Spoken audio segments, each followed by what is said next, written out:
Found what? Okay, thank you.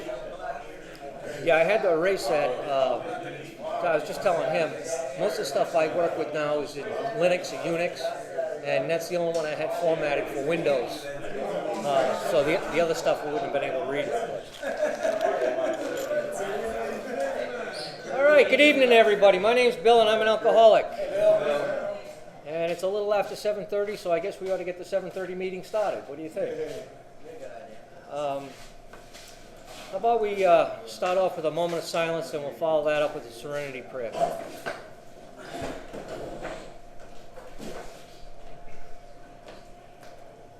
God, grant me the serenity to accept things I cannot change, the courage to change the things I can, and the wisdom to know the difference.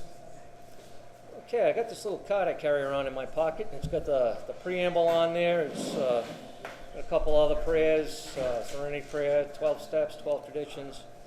Anyway, the preamble reads, Alcoholics Anonymous is a fellowship of men and women who share their experience, strength, and hope with each other that they may solve their common problem and help others to recover from alcoholism. The only requirement for membership is a desire to stop drinking. There are no dues or fees for AA membership. We are self-supporting through our own contributions. AA is not allied with any sect, denomination, politics, organization, or institution. It does not wish to engage in any controversy, neither endorses nor opposes any causes. Our primary purpose is to stay sober and help other alcoholics to achieve sobriety. Okay. I want to welcome everybody to the Stairway Group of Alcoholics Anonymous. This is an open meeting of Alcoholics Anonymous, and everybody's welcome to attend. And actually, we're glad to see you here. What we do in this group is we get together on Saturday evenings, and we like to read and study the Big Book. Bill, before we start, you want me to check and see if there's more Big Books? You can take a look, but we're real thin on Big Books. I think we've got about 5 or 6 of them. That's what I thought. Yeah, I looked so, and that's what I found. yeah. I was just going to say, one of the things I was told to do, I was told to bring my Big Book with me to every meeting I go to, And when they start to read at the beginning of the meetings, I was supposed to open up my book and read along with them. And I've been telling you folks, I started to do that a while back. And it's funny now, I'll go into a meeting that's not a Big Book meeting, and I'll carry my Big Book in there with me. And I'll have people ask me questions. They'll come up and say, is this a Big Book meeting? And I'll say, no, why? And he says, well, why do you have your Big Book with you? And it seems kind of strange to me to have the question posed at an Alcoholics Anonymous meeting, why would you have the Big Book of Alcoholics Anonymous with you at an Alcoholics Anonymous meeting? I don't know. Maybe it's just me. Maybe I'm strange. But I was told this is where all the directions are, and if you want to get sober, you need to look in here. So if we're having meetings to try and teach people how to get sober, you'd think they have the book available. Anyway, like I said, I was told to bring my book with me and read along at the beginning of the meeting. And I was surprised when I started to do that. Because what I used to do is I'd come into a meeting and they say, okay, a moment of silence, and they start with the Serenity Prayer, and then they'd introduce people, newcomers and things like that. Then they have handed out the readings on those pages, and they ask people to start reading them. In just about every meeting I go to, they read how it works. Some of them read more about alcoholism. Some of them read the promises, sometimes at the beginning of the meeting, sometimes at the end of the meeting. Some of them read something from the last chapter, But the way I used to picture it was that all that stuff had to go by and get over and done with before the meeting actually started.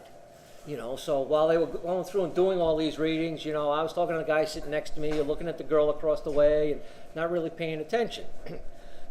We get 10 minutes into the meeting, and then all of a sudden the speaker gets up there, or whoever, whatever it is, with a big book, they open up the book, and that's when the meeting starts. But, I was wrong. I found out that the meeting actually starts right at the very beginning when they ask for a moment of silence. And that these groups read these things because there's something of value in here. They want us to hear these things. I learn through repetition. And the more I repeat something over and over, the more it sinks into my head. Now, I'm Irish, so I got a pretty thick skull anyway, and I have to have this stuff beaten into me, so I have to go over it and over it and over it, But, like I said, I was told to bring my big book with me open it up and read along with them as they do this. And when I started to do that, I started to see things in these pages that I never realized were there before. You know, and it was kind of an eye-opener for me, an awakening, if you will. So we recommend in this group that everybody do the same, you know. And because we are a big book meeting, you know, we don't hand out sheets. We prefer working right from the book itself. So what we generally ask somebody to do is volunteer to read how it works for us. That's at the start of chapter 5, and it starts on page 58. And I heard this gentleman over here volunteer to read for us. Okay, so if you want to follow along, open up your book to page 58. How it works. Rarely have we seen a person fail who has thoroughly followed our path. Those who do not recover are people who cannot or will not completely give themselves to this simple program. Usually men and women who are constitutionally incapable of being honest with themselves. There are such unfortunates. They are not at fault. They seem to have been born that way. They are naturally incapable of grasping and developing a manner of living which demands rigorous honesty. Their chances are less than average. There are those, too, who suffer from grave emotional and mental disorders, but many of them do recover if they have the capacity to be honest. Our stories disclose in a general way what we used to be like, what happened, and what we're like now. If you have decided you want what we have and are willing to go any length to get it, then you are ready to take certain steps. At some of these we balk. We thought we could find an easier, softer way, but we could not. With all the earnestness at our command, we beg of you to be fearless and thorough from the very start. Some of us have tried to hold on to our old ideas, and the result was we practically let go absolutely. Remember that we deal with alcohol, cunning, baffling, and powerful. Without help, it is too much for us. But there is one who has all power. That one is God. May you find him now. Half measures availed us nothing. We stood at the top. We asked his protection and care with complete abandon. Here are the steps we took, which are suggested as a program of recovery. 1. We admitted we were powerless over alcohol, that our lives had become unmanly. 2. Came to believe that a power greater than ourselves could restore us to sanity. 3. Made a decision to turn our will and our lives over to the care of God as we understood him. 4. Made a searching and fearless moral inventory of ourselves. 5. Admitted to God, to ourselves, and to another human being the exact nature of our wrongs. 6. We're entirely ready to have God remove all these defects of character. 7. Humbly asked him to remove our shortcomings. 8. Made a list of all persons we had harmed and became willing to make amends to them all. 9. Make direct amends to such people wherever possible, except when to do so would injure them or others. 10. Continue to take personal inventory, and when we were wrong, promptly admitted it. 11. Sought through prayer and meditation to improve our conscious contact with God as we understood him, praying only for the knowledge of his will for us and the power to carry that out. 12. Having had a spiritual awakening as a result of these steps, we try to carry this message to alcoholics and to practice these principles in all our affairs. Many of us exclaimed, "What an order, I can't go through with it." Do not be discouraged. No one among us has been able to maintain anything like perfect adherence to these principles. We are not saints. The point is that we are willing to grow along spiritual lines. The principles we have set down are guides to progress. We claim spiritual progress rather than spiritual perfection. Our description of the alcoholic, chapter 2 the agnostic, and our personal adventures before and after make clear 3 pertinent ideas. A. That we're alcoholic and could not manage our own lives. B. That probably no human power could have relieved our alcoholism. C. That God could have delivered us. Okay, thanks, Rich, very much. Okay, last week I guess I forgot to mention it at the beginning of the meeting, so let me do that now, just so we don't have any misunderstandings. As I said, we like to get together here on Saturday nights to read and study the big book. And I'll start reading here in a little bit, but as I go through this, you know, we like to be able to answer any questions that you have, okay? I'm not saying that I have all the answers for this, but there's enough people in the room tonight that if you do have a question, please raise your hand and get my attention. We'll stop and see if we can get an answer for you, okay? So we'll do this as we go along. Or if you have a comment that flows in line with what we're reading, you know, let me know and we'll hear from you. I said several weeks ago, you know, like I said earlier, that I learned through repetition. And I said at the beginning of each meeting I was going to take you through a quick little spin through the book and show you a couple things, so that we can keep repeating all this stuff, you know. I originally started coming around here, and I thought this program was all about drinking, you know, and how to drink or how not to drink or what to drink or whatever it may be. And I've since learned that drinking has very little to do with it, you know. And it wasn't until I understood what the problem was that I could actually address that problem, you know. And I work as a technician. I work on computers. I work on radars and things like that. And if a piece is broken, if I'm replacing the wrong piece, I'll never get the thing fixed, you know. And the example I've been using with you guys is, you know, my car won't start. So I go and I replace the battery and the car still won't start, you know. So I go and replace the starter and it still doesn't start. So now what do I start looking in the radiator, that's full. I look in the crankcase, it's full of oil, you know. All these different things. And although they may need it to be addressed, they're not the main problem that I'm facing at the moment. The main problem that I was facing is the car didn't have any gas in it, you know. And so until I put gas in the car, it's never going to start, no matter whether it's got a new battery or not, you know. So I think it was the same thing with this for me. So I wanted to take you and show you a couple things. Real quick, turn your book to page 64.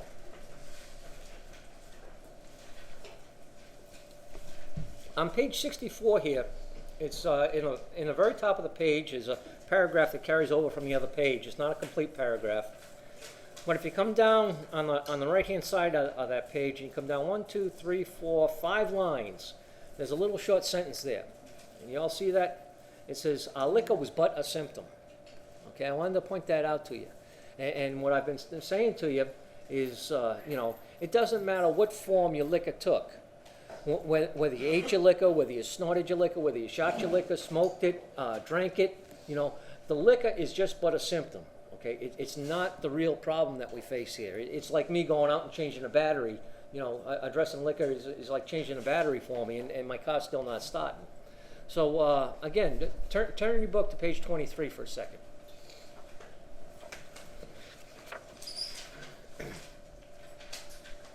Okay, here on page 23, in this first complete paragraph, again, if you come down 3 lines from the top of that paragraph, there's a sentence that starts off with the word therefore. Does everybody find that?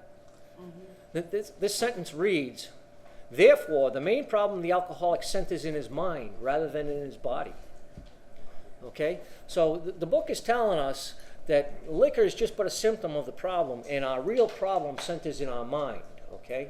And as I pointed out to you last week, it does say mind, it doesn't say brain. Okay? Brain is a physical part of your body. It's an organ of your body. Your mind, though, is something completely different. That's where all your thought processes take place. That's where we exist and come to be, okay? So try and keep this stuff in mind as we go through this. I was thinking there was one other thing I wanted to show you. Well, you know, last week I took you to page 29. If you want to go page 29 real quick. And basically, I guess this sentence here on page 29 kind of describes why we have a meeting like this, where we look at the big book. In this first complete paragraph on page 29, there's only 2 sentences in the paragraph. The first sentence here says, further on, clear-cut directions are given showing how we recover. Okay?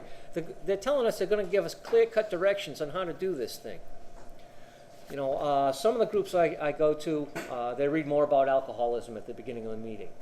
And in More About Alcoholism, the folks who wrote the book say, we have tried every imaginable remedy, you know.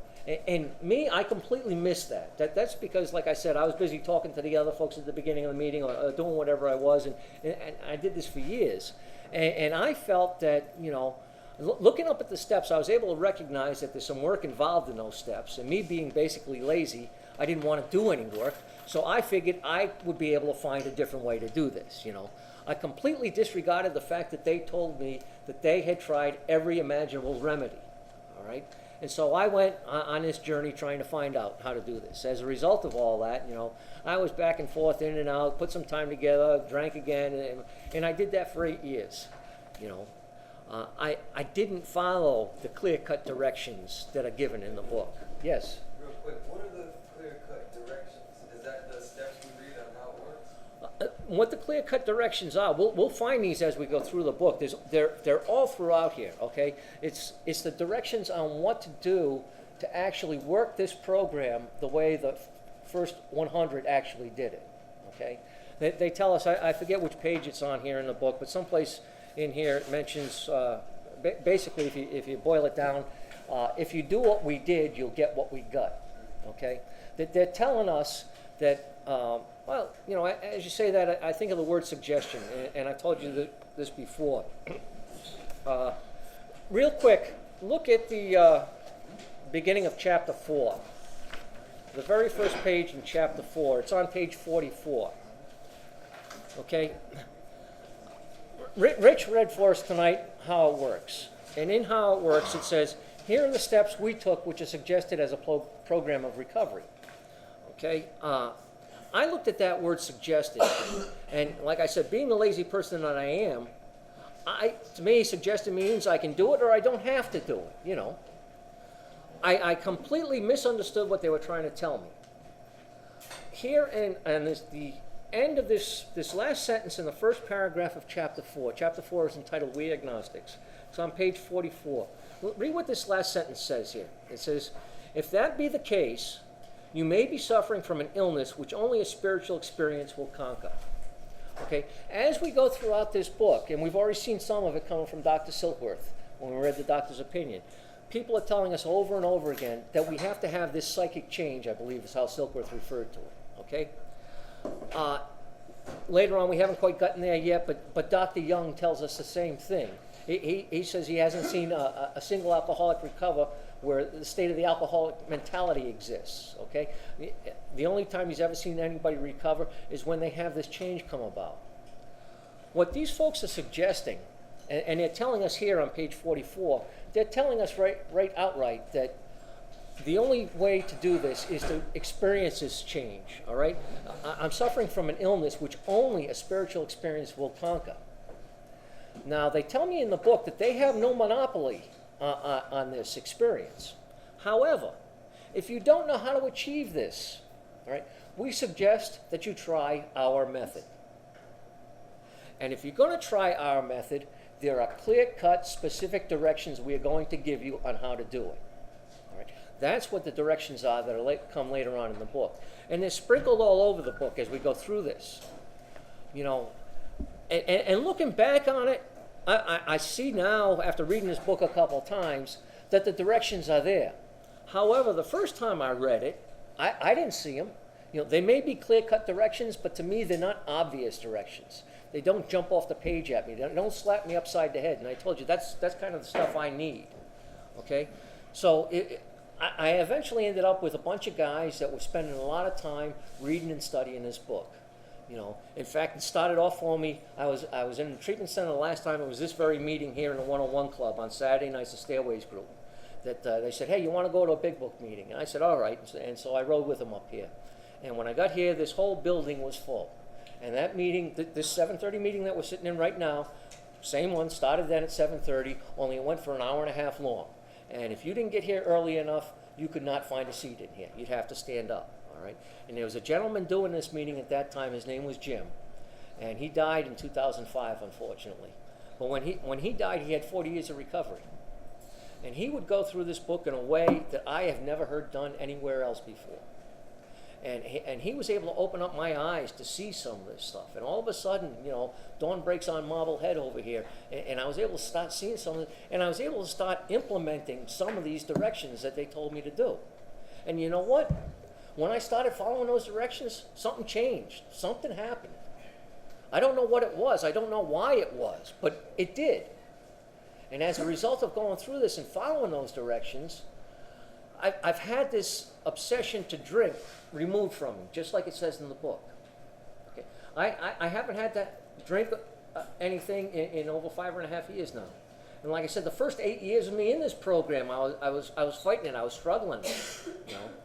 But as a course of following the directions laid out in the book, something's changed in me. Okay. And so these clear-cut directions that they're going to give us, and what they tell us is if you follow these directions, you'll have the same experience that we, the first 100 who wrote the book, have had. And just a little aside on that, it's my understanding that, you know, in more about alcoholism, they say that, you know, physicians who are familiar with alcoholism agree there's no such thing as making a normal drinker out of an alcoholic. Science may one day accomplish this, but it hasn't done so yet. Okay, so in this book we hear from a couple doctors, medical science and everything like that, and the book was published in '39, so those guys are from back in that time. But guess what? I've been through treatment 4 different times. I've seen lots of doctors, I've seen lots of nurses, I've seen lots of counselors, and none of them have been able to fix me. And you know what? Every treatment center that I was ever in put me on a bus and took me to an AA meeting. All right? As far as I know, the only tried and true proven method that is consistently able to reproduce the same results over and over again is Alcoholics Anonymous. And how they do that is through the 12 steps. Okay? So we'll go through and we'll take a look at it. Yes, sir? Hi, my name's Ronnie. I just wanted to add something to what you said. On 45 it says, well, that's exactly what this book is about. Its main object is to enable you to find a power greater than yourself, which will solve your problem. Exactly, you know, and you look at that, and it says it's going to solve your problem, and it doesn't say it's going to teach you how to drink, right? You know, and remember, I got it started by showing you a couple different places saying that liquor was only a symptom, and then our problem centers in our mind. Okay, so we'll go through it and take a look at this, and I believe if you go back either a page before that or after it, you'll also see a sentence where it solves all your problems. So you know they use the word plural. Anyhow. We left off last week in the middle of Bill's story, and my bookmark is between pages 8 and 9. So if you open up your book to page 8, page 9, we'll pick up from there. Yeah. You know, as we've been going through here and reading about Bill, we saw how he was going downhill pretty fast last week. Now, I got to tell you, I don't know if I pointed this out to you before. This is the first story that we come across in the book, okay? And I hear a lot of people talk about reading the book up to page 164 and things like that. Page 164, on page 165 is where the stories start, okay? Bill's story is up in the front of the book. It's the first story we come across. But the rest of the book is filled with all sorts of stories similar to Bill's, okay? In fact, the very first story after page 164 is Dr. Bob's story. And the reason why they put these stories in here is for us to be able to try and identify with what these people are going through, okay? And try and recognize that these same things happening in our own lives. And give us the belief that if these people were able to implement this program in their life and they were able to recover, and if I identify with these people and can see myself doing the same things, you know, that maybe if I do the same thing that they did, i.e. implement this program in my life, I'll be able to recover too. So as we go through and read some of these things, you know, look for where you can relate to this stuff, okay? Now, last week, like I said, we were reading through Bill's story, and he was starting to explain to us how he was going downhill real fast. You know, he said something about us getting up in the morning and needing to have a tumbler full of gin and a six-pack in order to have breakfast. You know, and I said to you, a tumbler it's a tall glass. You know, it's 8 ounces or something like that. You know, I got thinking after we left the meeting, 8 ounces, that's a half a pint. You know, so just to get going in the morning, he's going to have a half a pint and a six-pack. You know, and he talks about how 3 bottles of gin a day become necessary. All right, and things like this. And as he describes all this to us, he then goes on to say, and things got worse after that, you know. Bill's going on his downhill slide that, you know, I can recognize I was doing some of the same stuff, all right? You know, but here on page 8, I'm going to start with this first complete paragraph on page 8, and I think this is where we left off last week. But at this point in time, Bill's in a real world of hurt.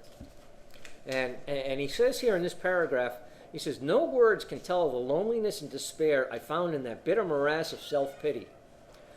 Quicksand stretched around me in all directions. I had met my match. I had been overwhelmed. Alcohol was my master." Okay? And if you're curious, this paragraph, this is Bill describing what it's like to be powerless. All right, this is Bill actually going through and doing what we have since come to call the first step. Okay, so Bill has admitted that he's powerless over alcohol. Alcohol's become his master. It's running his entire life here. He goes on here. He says, trembling, I stepped from the hospital a broken man. Fear sobered me for a bit. Okay, so there's something. Fear kept him sober for a little bit. That's one of the things I hear, and I think I talked about this last week as well. You know, when Marilyn sits up here, she likes to say that in this group, we like to smash some of the myths that go around the rooms, okay? And one of the ones that I hear a lot of the time is, and I think I mentioned this last week, is that if you can't remember your last drunk, you haven't had it yet, you know?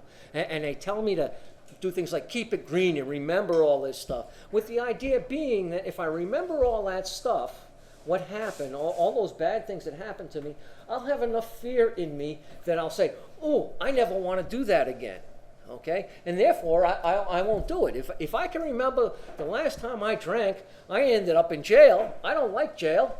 Maybe I won't drink this time, you know? That's the premise behind all that stuff.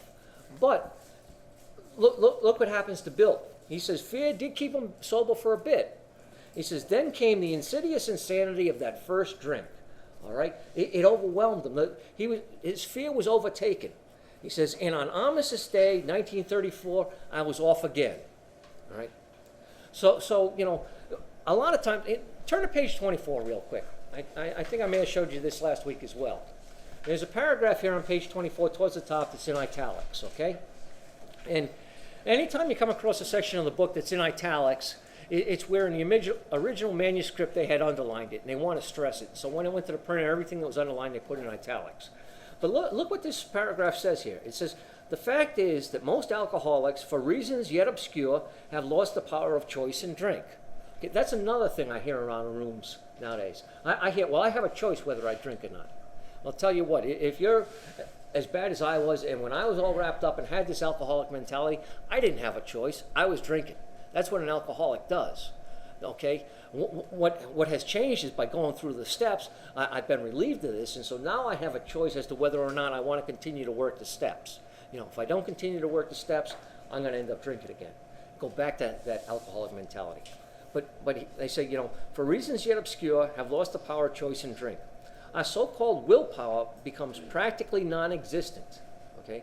We are unable at certain times to bring into our consciousness with sufficient force the memory of the suffering and humiliation of either a week or a month ago. We are without defense against the first drink. So we are unable to bring into our memory with sufficient force all that stuff from remembering your last drink, keeping it green.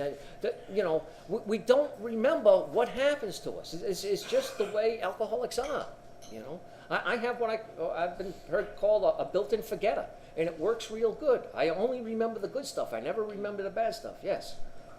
You know, you talk about keeping it green. It's like, I recently, I'm Joanne. I'm an alcoholic. Hey, Joanne. Yeah, anyway, recently I had a problem where I live where, like, I was missing a bunch of clothes because I put them up to drip dry in my room. And I freaked out. I'm going on the warpath. I'm saying, well, where's all my clothes and why are they gone? And all of a sudden they're like in my hamper and somebody had dried them in a dryer for me. You know, and that's kind of like, you know, where it's at about keeping it green. I was really on the trigger of relapsing again. I just relapsed last weekend. You know, and it's kind of like you say about keeping it green. That's more so like I'm having another trigger, and that was today. Finally, I found my clothes. And it's like I didn't even have to worry about it, you know. And it's like, thanks for letting me share. So I just wanted to. Well, thank you, and that's what's great about this program. Okay, you know, we can get into this, and then we have all that stuff taken away from us. All right. So going back to page 8 with Bill, he says, you know, fear sobered me for a bit. He was able to stay sober on fear for just a little bit. Then came the insidious insanity of that first drink, and on Armistice Day, 1934, I was off again. Everyone became resigned to the certainty that I would have to be shut up somewhere or would stumble along to a miserable end. How dark it is before the dawn. In reality, that was the beginning of my last debauch. I was soon to be catapulted into what I like to call the fourth dimension of existence. I was to know happiness, peace, and usefulness in a way of life that is incredibly more wonderful as time passes. Okay? So think about what Bill just said there. He was going to be catapulted, into the fourth dimension. Just taken and launched out there. And he talks about a way of life, okay? He's getting into a new way of life, a new way of living. That's a theme that's repeated over and over in this book too, okay? When I come in here, the way of life I was living was, I was going to the liquor store every day to buy my bottle. No, I didn't want the guy running the liquor store to think I was an alcoholic. So I had numerous liquor stores that I went to. I never went to the same one day after day, I had 7 or 8 and usually made the route during the week, So somebody's got their hand up here. Yeah, Gerald Alcott. Hey, so, this is one of the reasons why I come to a meeting like this, and I try to always make a big book meeting. Why do you think that these myths, if the fact is stated here in the big book, and there is myth of sayings like remembering your last drink, remembering your last bottom, and you will stay, and it's quite clear here that remembering does not keep you away from a drink. It's the psyche change and doing the steps after that. So what can we try and get to? Why is the information being diluted here? Why is the information being diluted? I don't know. I can't answer that, but what I will show you real quick is turn to the forward to the second edition in the book, okay? I can tell you what's in the book. I want you to take a look at page Roman numeral XX, Roman numeral 20, okay? I can give you my opinion as to why I think stuff is happening, but I can't I can't tell you exactly. Here, if we look on this is the forward to the second edition. In this first paragraph at the top of the page here, okay, about halfway through this paragraph, it's not even a complete paragraph. It started on the previous page.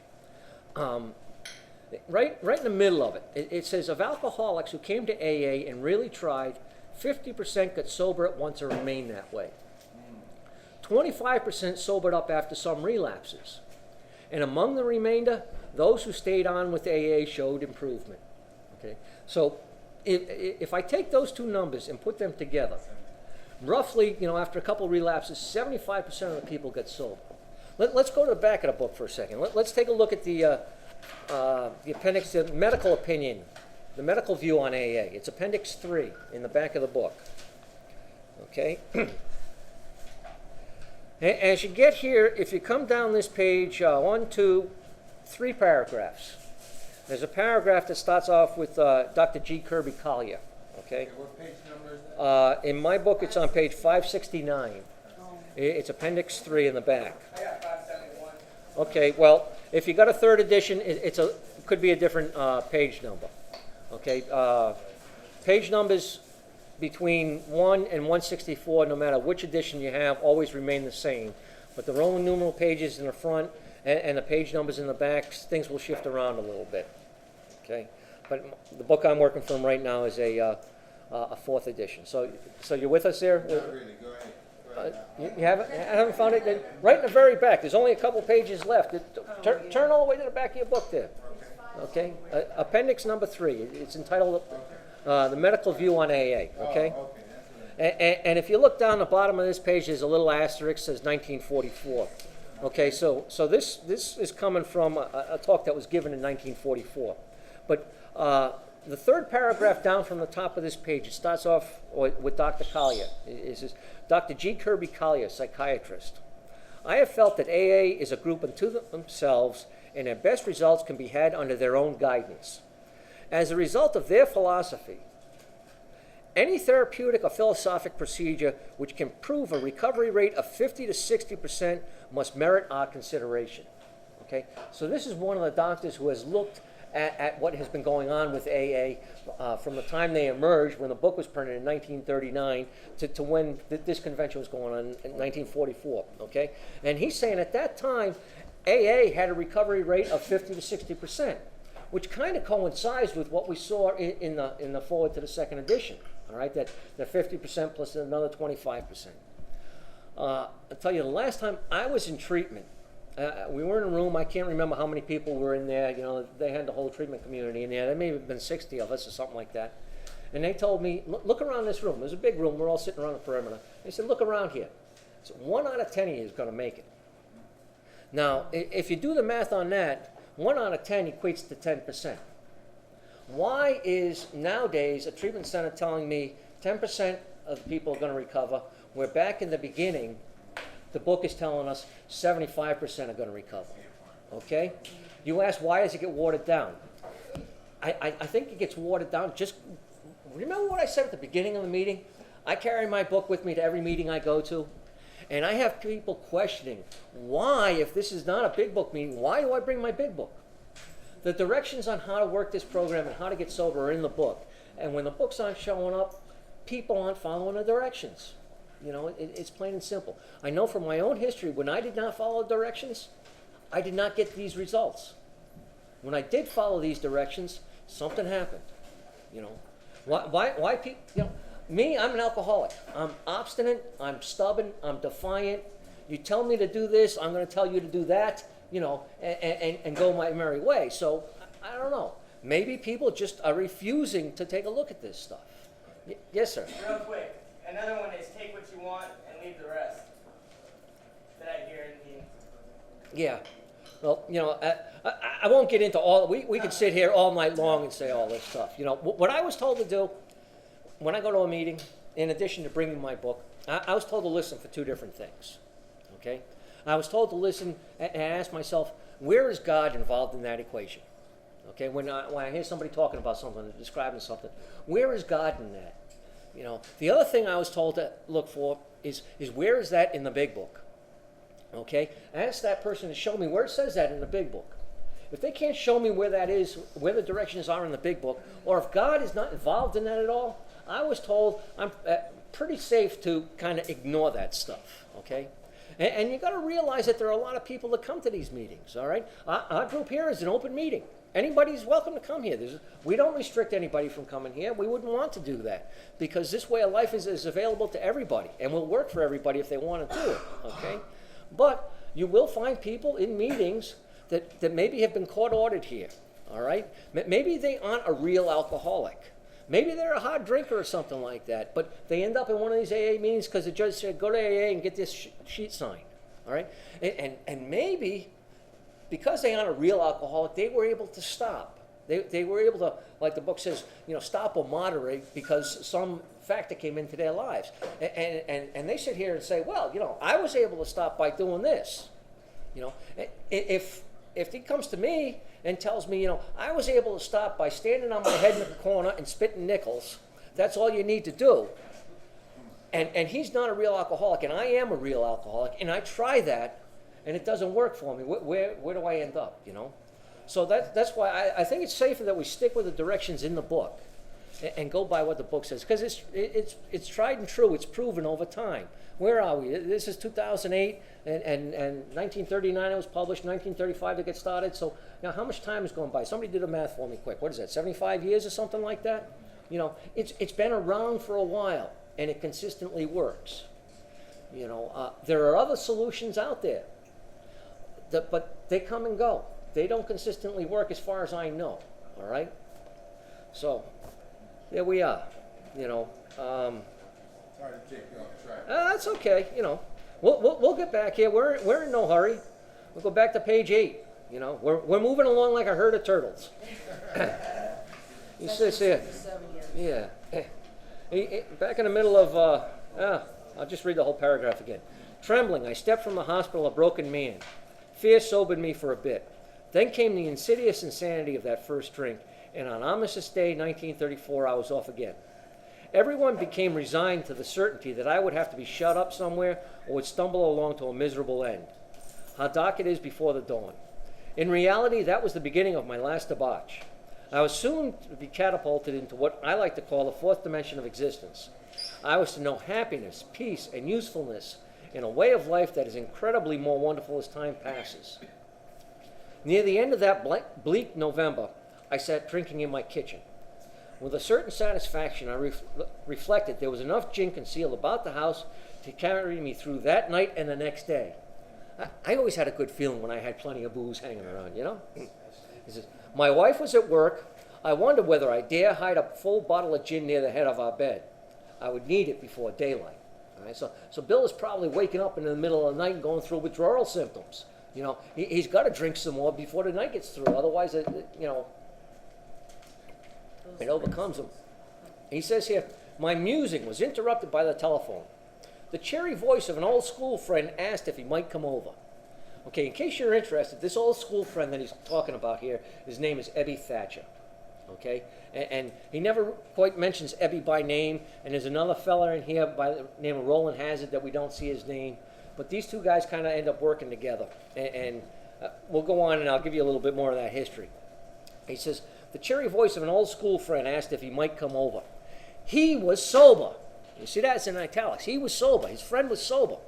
It was years since I could remember his coming to New York in that condition. Years since Bill can remember Ebby being sober.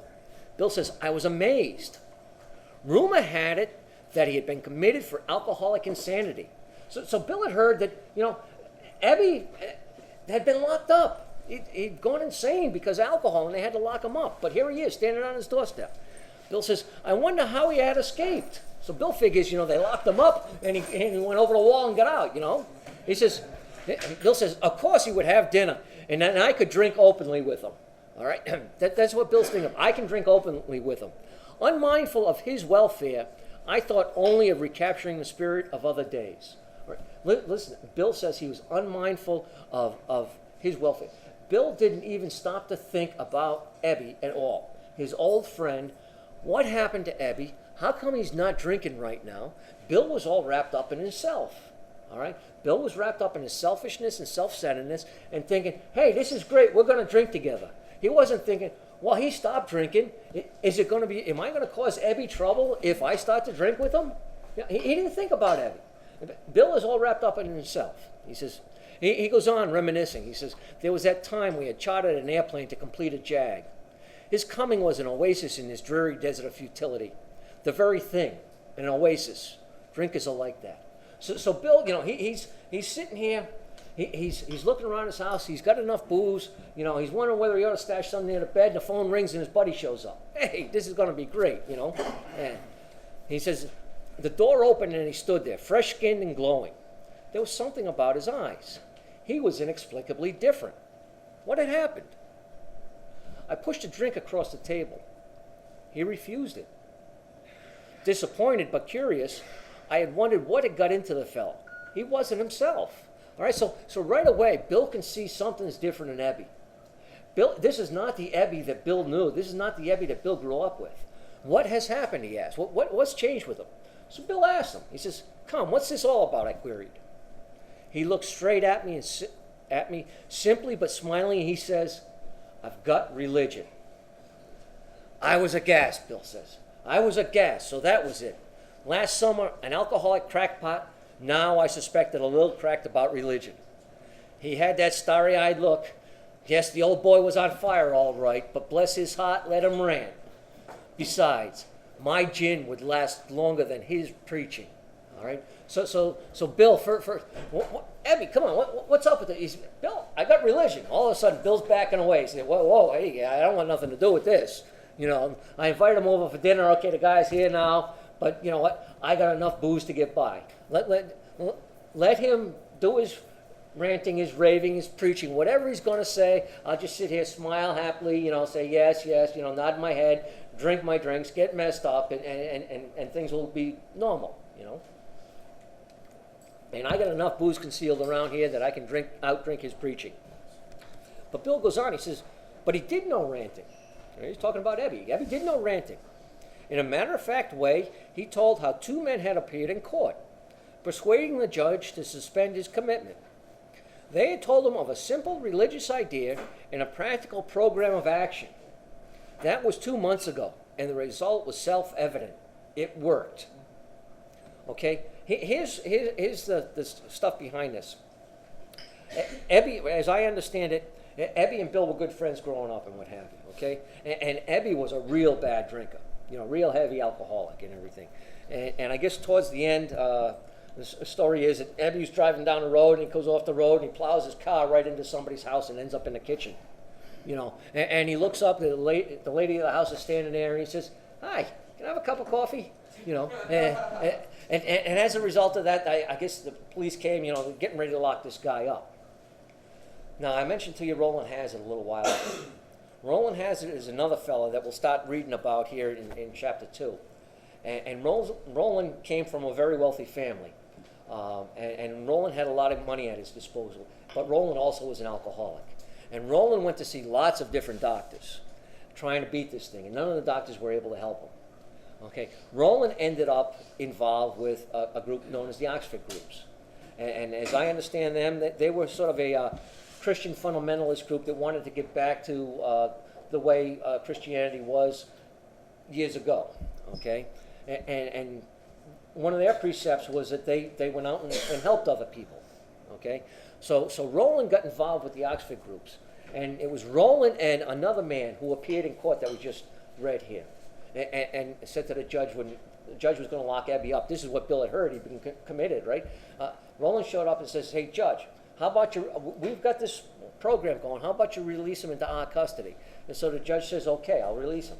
So Abby went with Roland Hazard and started working with Roland and the Oxford Group's program. And as a result, Abby got sober for a little bit. Okay, you know, going back here, he says that was 2 months ago, and the result was self-evident. It worked. He had come to pass his experience along to me, if I cared to have it. All right, and I underline the word "if" in my book because I told you people before. I know this book uses lots of big words in different places. All right, and we read a couple of them tonight. You know, and more about alcoholism. They talk about incomprehensible demoralization. You know, I don't even know how many syllables that is. I don't think I have enough fingers to count them all. But there's some real big words in here, and I think two of the biggest words that they have in here are "if" and "and." These are conditional statements, all right, that if you do this, that will happen. If you don't do it, it's not going to happen, you know.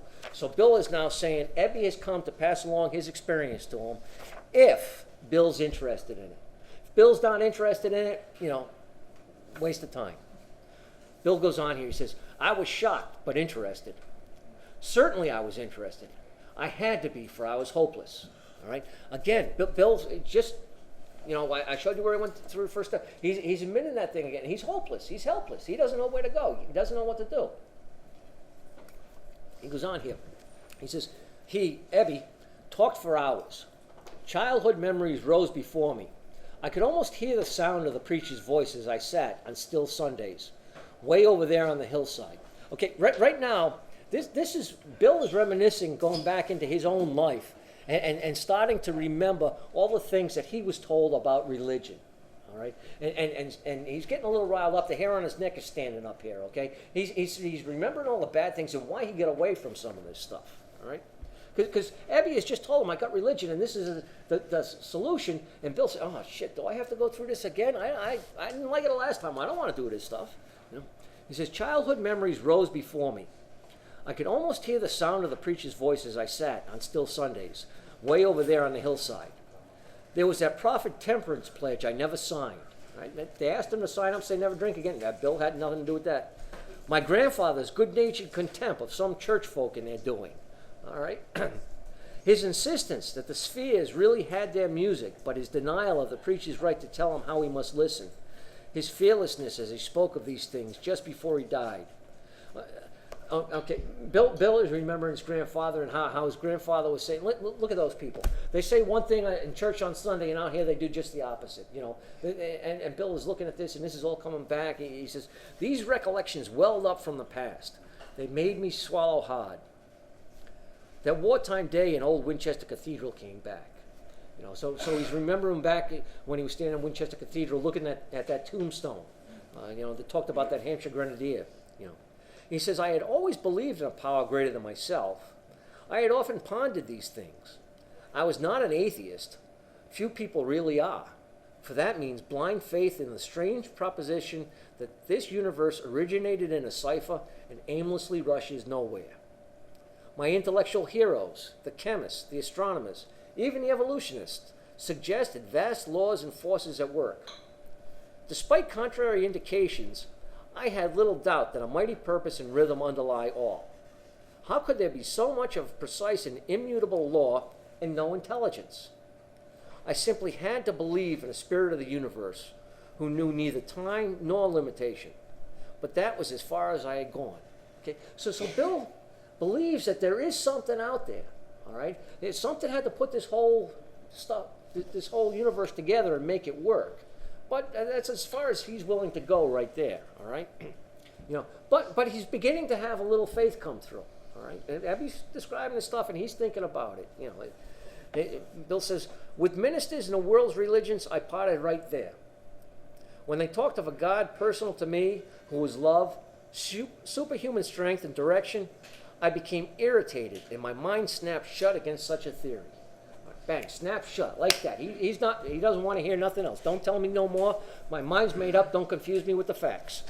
All right, that's it. He's not going to listen. He goes on the next page here. He says, to Christ, I conceded the certainty of a great man, not too closely followed by those who claimed him. Okay? He's saying Christ was good, but all those people that come along and use Christ in their name and say, I'm just like him, they're full of bullshit. Look at what they're doing out there, All right? He says, again, referring to Christ, his moral teaching most excellent. For myself, I had adopted those parts which seemed convenient and not too difficult. The rest I disregarded. Okay? And that's actually what I did in those first 8 years in this program. I came in here, I listened to you people, went to meetings, read some books, and the stuff that seemed convenient, I wanted to do. It was easy. All right? But the other stuff that was too difficult, I just disregarded it. I don't need that stuff. As a result, I didn't get sober. He says the wars which had been fought, the burnings and chicanery that religious dispute had facilitated, made me sick. I honestly doubted whether, on balance, the religions of mankind had done any good. Judging from what I had seen in Europe and since, the power of God in human affairs was negligible. The brotherhood of man a grim jest. If there was a devil, he seemed to be the boss universal, and he certainly had me. But my friend sat before me, and he made the point-blank declaration that God had done for him what he could not do for himself. Right there. God had done for him what he could not do for himself. I mean, you talk to anybody that's spent any time in this program, has worked these steps, they're going to tell you the exact same thing. They're going to come in and tell you, go to these speaker meetings and listen for this. They're going to come in and tell you, listen, I was like you. I could not stop drinking. My life was going right down the tubes. I got involved in this program. Don't know how it happened. I worked the steps. The steps brought me in touch with God, and God has done for me what I could not do for myself. He goes on, he says, again referring to what Ebby told him, his human will had failed. Doctors had pronounced him incurable. Society was about to lock him up. Like myself, he had admitted complete defeat. All right, so Bill is starting to recognize, Ebby's telling Bill what had gone on. And Bill is starting to identify with Ebby's story here. Bill knows how Ebby drank. Bill knows what Ebby was like. And he said, like myself, he admitted complete defeat. So, they're identifying with one another. And Bill's starting to think, well, maybe, if this had worked for Ebby, maybe there's something to this. Let's see, we're almost out of time. Let me read real quick to the bottom of the page, and I'll stop, and then we'll pick up along in here sometime next week. Like myself, he had admitted complete defeat. Then he had, in effect, been raised from the dead, suddenly taken from the scrap heap to a level of life better than the best he had ever known. Had this power originated in him? Obviously, it had not. There had been no more power in him than there was in me at that minute, and this was none at all. That floored me. It began to look as though religious people were right after all. Here was something at work in the human heart which had done the impossible. My ideas about miracles were drastically revised right then. Never mind the musty past. Here sat a miracle directly across the kitchen table. He shouted great tidings. Okay, so Bill is all of a sudden, like I said, he's identifying with Ebby. He knows what Ebby was like. He's seeing his change come about, and Bill is starting to change. Bill is starting to think that, there's something to this. maybe I ought to listen a little bit more and see what's involved. But like I said, we'll pick up somewhere around that point next week. I'm gonna start sending the baskets around. We do have a 7th tradition in AA, which states every group ought to be self-supporting. But you know, there are no dues or fees, so if you don't have anything to contribute, that's okay. If you can help us out, that would be great.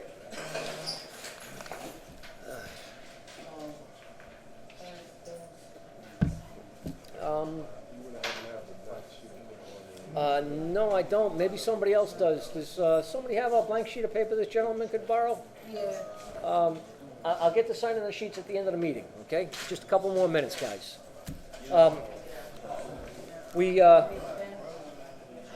This group is looking for support.